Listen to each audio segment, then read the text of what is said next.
Bismillah, alhamdulillah, wassalatu wassalamu ala rasulillah wa ala alihi wa ashabihi wa man wala ma ba'd. Telah kami sampaikan faedah dalam menafsirkan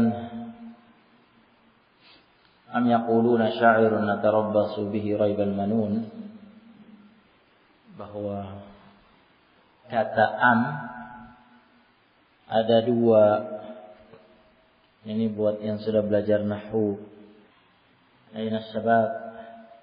Am yang pertama apa? Atifah, yang bermakna au atau ya. Hadza am dzak, apakah ini atau itu, ya. Nah, am yang kedua, dan itu yang diinginkan di ayat ini. Am di ayat ini jangan diartikan atau am ini kan sekian ayat ini am. Itu jangan diartikan atau, bukan atifah itu. Tapi am itu apa namanya? Ubed. Am apa namanya itu? Aywa, am terpisah, bahasanya am munqati'ah. Ya. Diartikan apa? Bahasa Arabnya apa? Bal. Baik. Apakah disertai hamzah istifham setelahnya? Sudah kami nukil bahwa Asy-Syaukani menjelaskan Fathul Qadir ada khilaf, tapi tampaknya dipilih oleh beliau dan juga Ibnu Utsaimin ada hamzah istifham setelahnya. Jadi bal ayaquluna sya'irun natarabbasu bihi raibal manun. Bahkan apakah mereka mengatakan Muhammad itu penyair, natarabbasu bihi, kami menanti-nanti tentang dia raibal manun. Ada dua tafsir kan raibal manun? Salah satunya apa? Bisa? Saja? Saya bisa? Apa? Kami menanti-nanti tentang Muhammad apanya? Kata mereka. Raibal manun. Apa tafsir raibal manun? Ada dua tafsir kan? Tafsir Ibn Abbas dan tafsir Mujahid. Ibn Abbas mengatakan apa raibal manun? Lihat catatannya lah, Bas. Ada enggak catatannya? Jangan catatannya juga tidak ada. Raibal manun. Ayo. Dapat? Apa artinya raibal manun? Indah? Masa kalah sama yang kecil-kecil? Yang kecil-kecil kayaknya ada bisa ini. Apa artinya raibal manun? Kami menanti tentang Muhammad. Apa raibal manun? Kul apa? Kematian. Bisa dia. Kematian. Masa antum kalah? Coba berdiri mana yang lebih tinggi? Perhatikan yang baik ya. Masa kalah sama yang kecil-kecil ini, yang besar-besar ini. Raibal manun, kematian Muhammad. Ini tafsirnya siapa ini? Raibal manun al-maut. Jadikan kematian al-maut. Tafsirnya siapa? Ibn Abbas. Mujahid menafsirkan apa? Usama? Jadikan bencana alam, peristiwa alam yang akan membinasakan Muhammad. Dan dua makna ini tidak bertentangan. Oleh karena itu dua-duanya dipadukan oleh At-Tabari. Artinya dia itu penyair.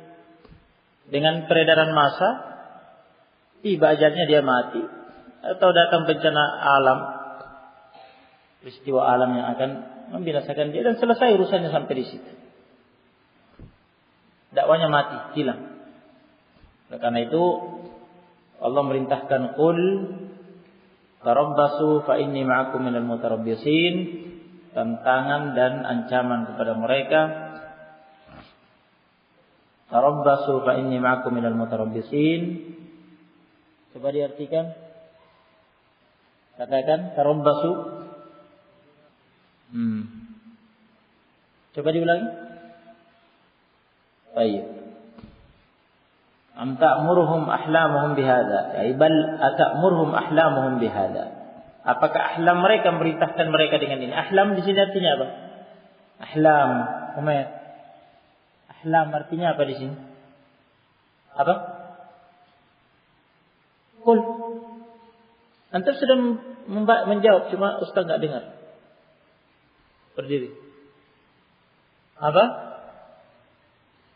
Jawaban antum bukan berarti salah, ustaz tidak dengar. Kalau ustaz tidak dengar artinya apa? Suara antum diangkat. Bukan tanpa dikecilkan. Tanpa tidak kedengaran. Apa? Qul. Akal. Ahsan. Tulis. Akal. Ahlam artinya ukul. Apakah akal-akal mereka merintahkan mereka dengan ini? Amhum qaumun tagun. Bal ahum qaumun tagun.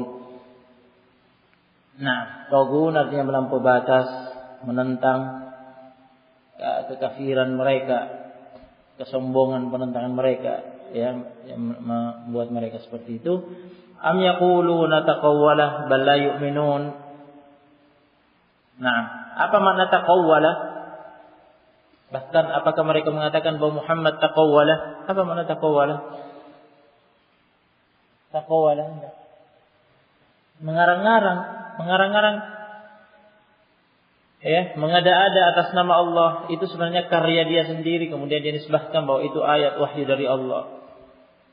Nah, bal la yu'minun, bahkan mereka tidak beriman. Faliyatu bihaditsin mitslin kanu shadiqin. Oleh karena itu mereka ditantang, hendaknya mereka mendatangkan ucapan semisal dengan Al-Qur'an yang dibacakan oleh Muhammad sallallahu in kanu shadiqin, jika mereka benar bahwa itu ucapan manusia, karya Muhammad.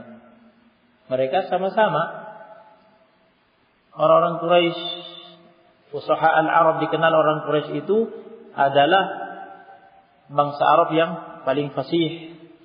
Jika Muhammad alaihi wasallam bisa mengarang seperti ini, harusnya mereka juga bisa. Jika memang itu karangan Muhammad, maka buktikanlah. Ayo kalian buat juga seperti yang dibuat Muhammad.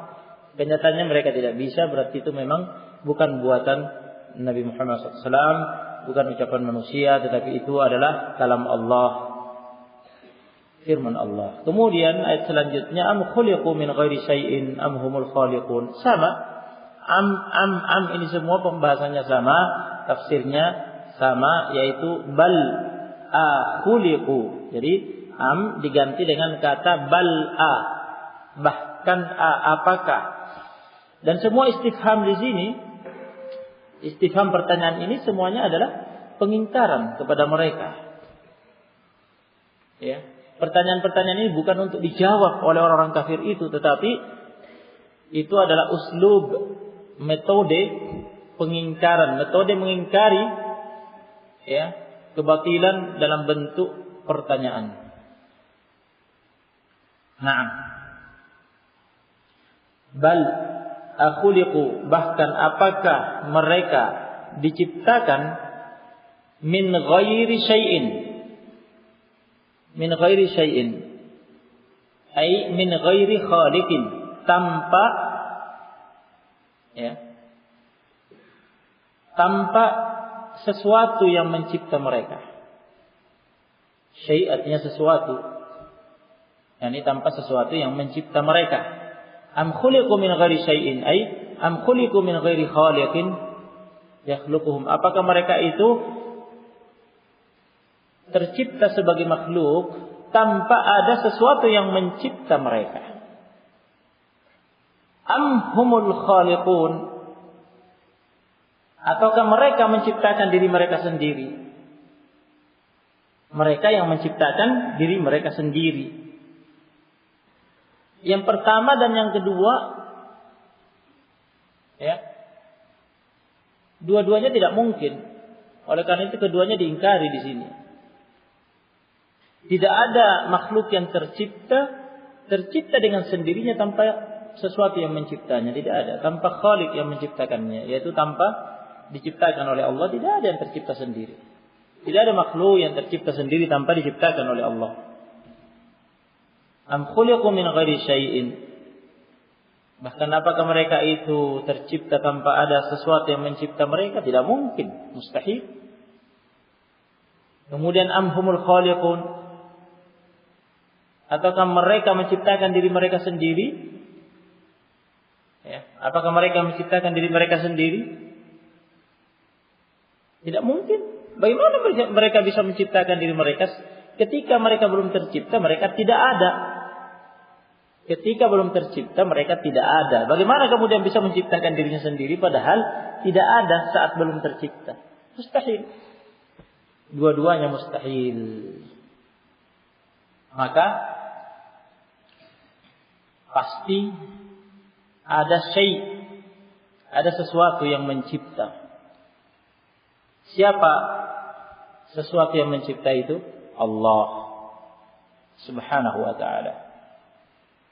Nah, jadi selain Allah Subhanahu wa ta'ala makhluk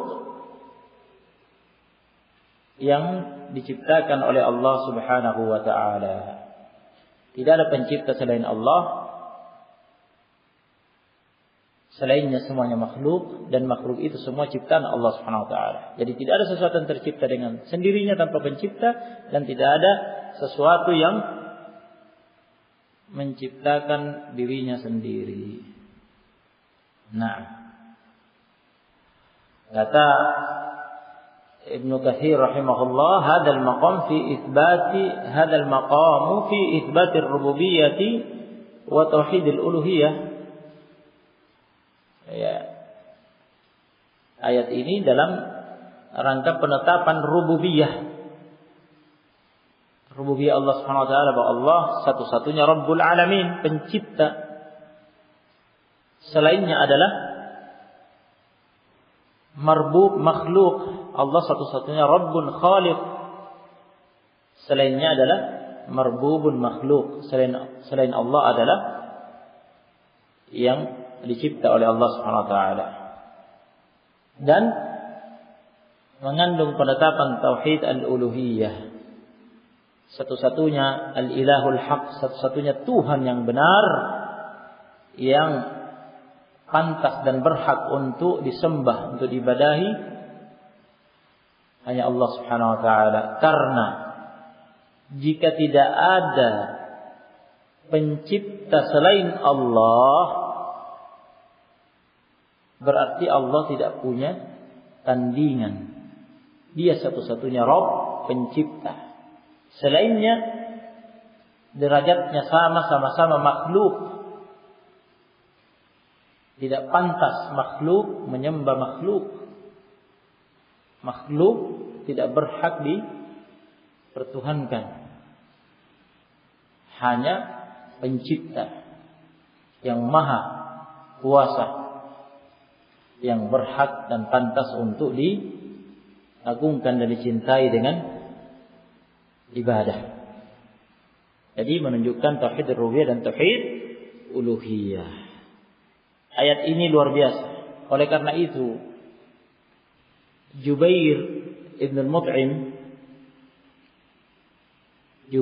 Mut'im radhiyallahu anhu, sebagaimana dalam Sahih Al-Bukhari dan Muslim, ketika dia mendengar ayat ini dibaca oleh Nabi alaihi salatu wassalam, yani ketika mendengar Nabi membaca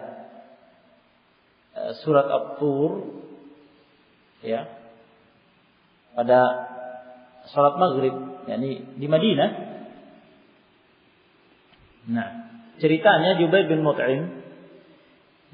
Mut'im adalah putra Al-Mut'im ibnu Adi. Putra Al-Mut'im ibnu Adi. Al-Mut'im ibnu Adi tokoh Quraisy, pembesar Quraisy. Jubair bin Mut'im juga termasuk tokoh Quraisy, karena dia putra tokoh Quraisy itu Al-Mut'im bin Adi. Nah, Al-Mut'im ibnu Adi ada kisah bersama Nabi SAW. Ayahnya Jubair bin Mut'im. Al-Mut'im ibnu Adi Ini diceritakan di tafsir, bisa didapatkan di tafsir Ibnu Utsaimin, dan ini ma'ruf dalam sirah. Nah, Ibnu Utsaimin menceritakan ini di tafsirnya untuk terkait dengan tafsir ayat ini. Jadi Al-Mut'im Ibnu Adi, jadi sini nanti kita akan sampai pada kisah kenapa Jubair bin Mut'im bisa sampai ke Madinah. Nah, akan kita dengar kaitannya. Al-Mut'im Ibnu Adi, tokoh Quraisy ini dulu ketika Nabi alaihi salatu wassalam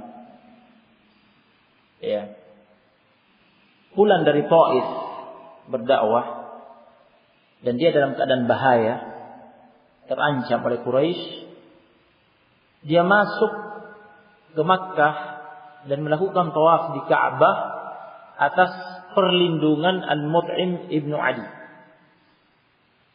Al-Mut'im Ibnu Adi yang menjamin keselamatannya. Dan dia Al-Mut'im Ibnu Adi memerintahkan anaknya, putra-putranya untuk menyandang pedangnya dan berdiri di 4 rukun Ka'bah dengan menyandang pedang untuk melindungi Nabi Muhammad SAW. Dan Nabi tawaf dengan bebasnya, dan putra-putra Al-Mut'im Ibnu Adi atas perintah ayahnya siap melindunginya. Jika ada orang Quraisy yang akan mengganggu, mereka siap berperang di situ. Nah, sehingga tidak ada yang berani mengganggunya. Datang Abu Sufyan ketika itu mendatangi Al-Mut'im dan bertanya, apakah Anda melindungi dia atau Anda sudah mengikuti agamanya? Kata Al-Mut'im, saya tidak mengikuti agamanya, tapi saya melindungi dia. Nah, kalau begitu kami tidak akan mengganggunya. Mereka semua tetap menjaga karena bahaya. Nah, artinya akan berperan dengan Al-Mut'im Ibnu Adi, baik, dan kabilahnya jika diganggu, dan itu harga dirinya, karena dia sudah melindungi. Jika tetap diganggu, artinya dia diinjak-injak harga dirinya, gengsinya, itu tidak mungkin, itu artinya perang. Maka tidak ada yang berani mengganggu sampai selesai Nabi tawaf, kemudian mereka semua bubar bersama. Nah, ketika perang Badar tahun kedua Hijriyah, kan kemenangan di tangan Nabi SAW. 70 terbunuh dari Quraisy, dan mayoritasnya Sadid Quraisy, yakni pentolan-pentolan tokoh-tokoh Quraisy, termasuk Abu Jahal. 70 disandra, 70 mati gugur, 70 disandra. Nah, 70 orang yang disandra ini, di antara mereka ada yang dibebaskan gratis oleh Nabi SAW. Ada yang ditebus dengan harta, sehingga bebas. Nah, itu hukum asir Nah, ada yang dibebaskan, ada yang ditebus dengan harta, dan ada juga yang ditebus dengan bayaran karena tidak punya harta untuk menebus dirinya, maka dia dibebani untuk mengajari anak-anak Madinah mengajari menulis. Nah, mengajari menulis sehingga dengan itu dibebaskan, dimerdekakan jika sudah tiba waktu perjanjiannya. Nah, datang Jubair bin Mut'im, putra Al-Mut'im bin Adi tadi. Nah, kenapa? Karena Nabi ketika usai perang Badar dan menangkap 70 sandra itu, Nabi alaihi salatu wassalam mengatakan, "Lau kana al-mut'im." Jadi Nabi tidak pernah melupakan jasa seseorang terhadapnya. Jasa al-mut'im ketika itu besar. Nabi mengatakan, "Lau kana al-mut'im ibnu Adi hayyan." Seandainya al-Mut'im bin Adi hidup, masih hidup karena sudah mati sudah mati dia.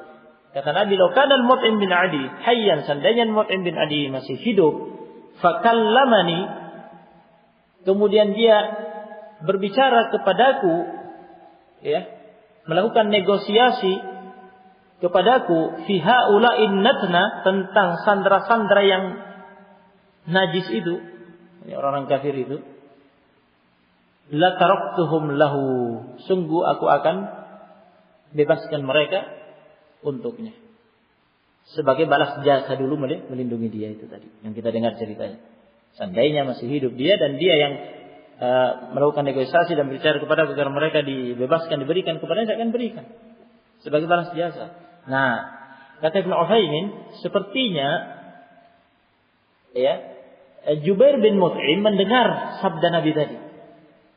Dan dia putranya Mut'im, maka dia datanglah ke Madinah karena dia termasuk tokoh Quraisy. Datanglah dia ke Madinah, barangkali dia bisa melakukan negosiasi dengan Nabi dan bisa membebaskan mereka. Tetapi itu tidak terjadi. Kenapa? Karena ketika sampai di Madinah, di sholat maghrib, Nabi baca surat Tur. Ketika sampai di ayat ini, am khuliqu min ghairi syai'in am humul khaliqun. Ini menyimak ini Jubair bin Mut'im. Dia dengar Nabi baca itu di sholat maghrib. Ketika sampai di ayat ini, ya, ketika sampai di ayat ini, kata Jubair bin Mut'im, falamma balagha hadhihi al-ayah,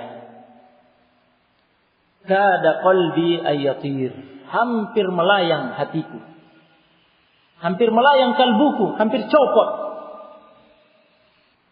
Fadzalika awwalu ma waqara al-imanu fi qalbi. Itulah pertama kali tertancap keimanan di kalbuku. Dengan itu dia masuk Islam. Ayat ini tadi dia dengar.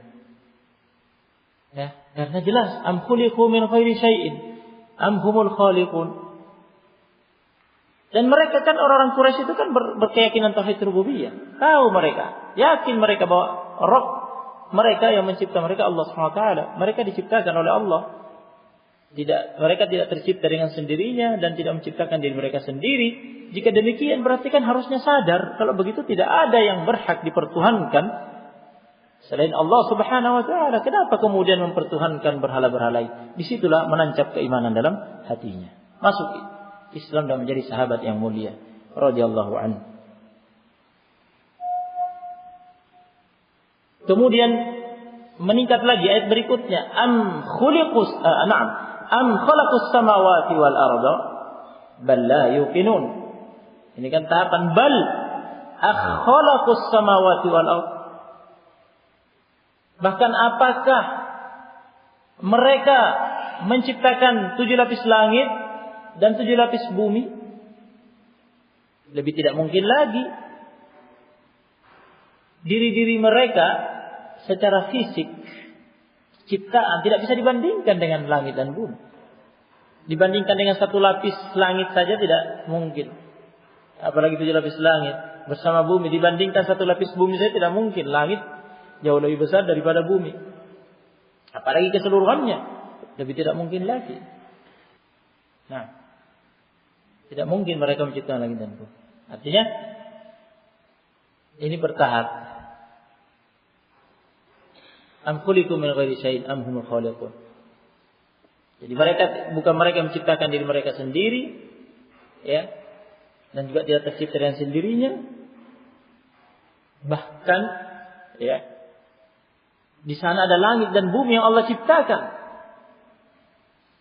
Bukan hanya menciptakan mereka, bahkan Allah menciptakan langit dan bumi. Yang menunjukkan kemahakuasaan Allah Subhanahu wa taala. Dan bukankah mereka Quraisy, kufar Quraisy meyakini tauhid rububiyah? Mereka meyakini itu semua, bahwa pencipta langit, bumi, yang menurunkan hujan, memberi rezeki, semuanya Allah Subhanahu wa taala. Tapi kenapa kemudian menentang sekarang? Kenapa tidak mau menauhidkan Allah dalam hal uluhiyah, dalam hal ibadah? Jawabannya, bal la yuqinun. Bal la yuqinun. Tetapi hakikatnya mereka adalah kaum yang tidak yakin, tidak beriman. Mereka adalah orang-orang yang menyekutukan Allah, orang-orang musyrik. Mereka mengetahui, meyakini Allah pencipta, yang mencipta mereka, yang mencipta langit dan bumi. Tapi kenapa sekarang menentang? dakwah tauhid.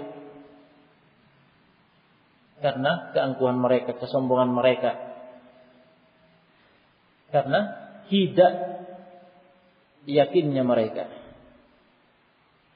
Tidak berimannya mereka. Terus seperti itu.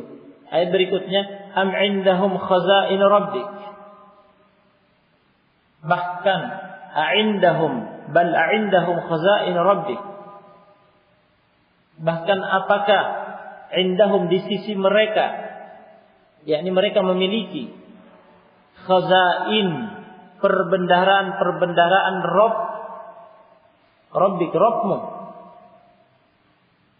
sehingga mereka yang mengatur ya pembagian rezeki.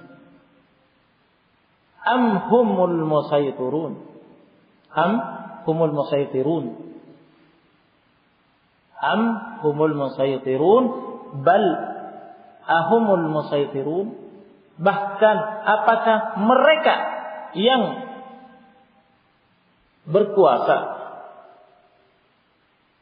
memaksakan kehendak mereka, mengatur alam semesta ini, berbuat dan bertindak terhadap alam semesta ini sesuai dengan kehendak mereka. Kenapa mereka semena-mena seperti itu? Sombong, menentang, tidak mau beriman. Apakah mereka seperti Allah menguasai khazain, menguasai perbendaharaan alam semesta ini? Apakah mereka yang berkuasa mengatur, menetapkan dan bertindak semau mereka?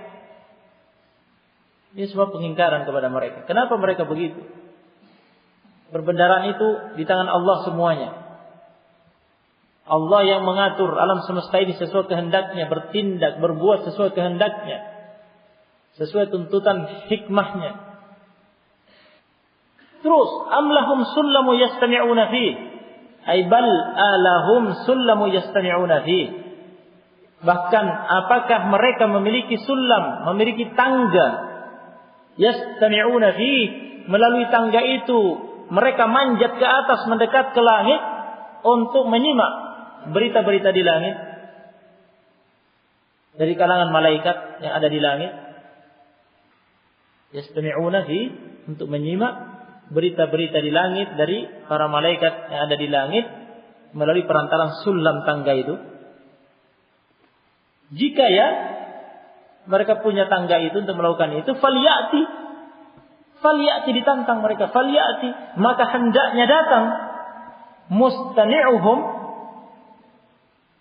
wakil mereka yang telah menyimak berita dari atas, dari kalangan malaikat di langit, bisultanim mubin, dengan hujjah yang jelas, yang nyata. Kenapa mereka menentang Rasul yang diutus, yang membawa berita, wahyu yang turun dari atas langit, dari Allah Subhanahu wa taala? Apa mereka punya kemampuan untuk itu? Bisa mendatangkan hujjah. Jika mereka memang punya tangga, melalui tangga itu mereka akan menyimak ke atas, maka datangkan. Mana wakil mereka yang telah mendengar? Untuk mendatangkan sultan mubin, hujjah atas kebenaran ucapan-ucapan mereka telah menuding Muhammad kahin, majnun, syair, natarabbasu bihi raibal manun, dan seterusnya. Am lahul banatu wa lakumul banun. Terus, bal alahul banatu, bahkan apakah untuk Allah, lahu dhamir al-haq, kembali kepada Allah Subhanahu wa taala. Bahkan apakah untuk Allah al-banat, anak-anak perempuan, karena mereka mengatakan bahwa malaikat itu adalah banatullah.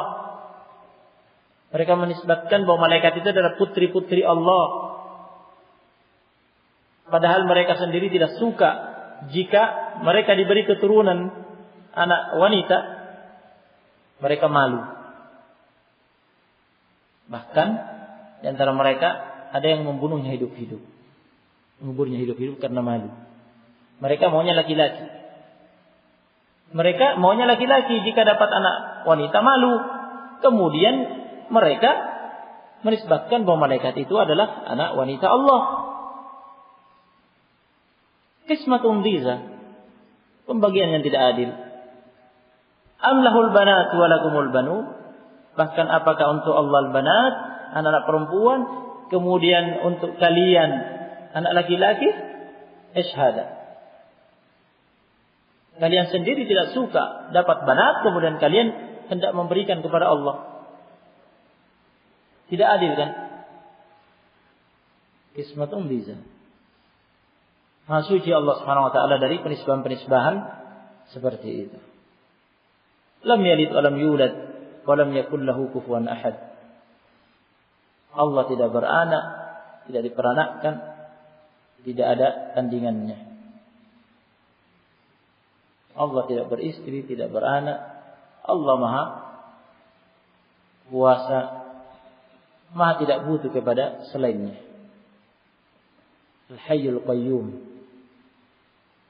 Am tas'aluhum ajran fahum min maghramin muthqalun. Terus, bal atas'aluhum ajran fahum min maghramin muthqalun. Bahkan apakah yakni yang membuat mereka tidak mau beriman kepadamu, wahai Muhammad, dikarenakan apakah engkau tas'aluhum, meminta kepada mereka dalam dakwahmu, meminta ajran, bayaran, upah. Apakah engkau meminta kepada mereka dibayar, diberi upah atas dakwahmu membimbing mereka? Fahum, sehingga hum, mereka, min maghramin, dengan sebab maghram, dengan sebab beban-beban bayaran yang ditagihkan kepada mereka, muthqalun, mereka diberatkan oleh itu, merasa diberatkan oleh itu, sehingga dengan sebab itu mereka tidak mau beriman. Karena ditagih, bayar upah atas dakwah yang saya sampaikan kepada kalian, sehingga mereka terbebani, ya, bayaran-bayaran, tagihan-tagihan yang mereka diberatkan dengan itu, dirugikan dengan itu. Sementara mereka tidak diterima keimanannya kecuali membayar. Tidak diterima dalam dakwah Muhammad kecuali harus bayar upah. Apakah begitu sehingga mereka tidak mau? Ini pengingkaran kepada mereka. Hal itu tidak. Qul ma as'alukum alaihi min ajr. Katakan wahai Muhammad kepada mereka, Nabi sallallahu alaihi wasallam, ma as'alukum alaihi min ajr. Aku tidak pernah meminta bayaran kepada kalian. Dan seterusnya masih, ya, sekian ayat masih dengan metode ini, am dan seterusnya. Kita lanjutkan insyaallah pada pertemuan berikutnya. Barakallahu fikum. Jazakumullahu khairan. Alhamdulillah.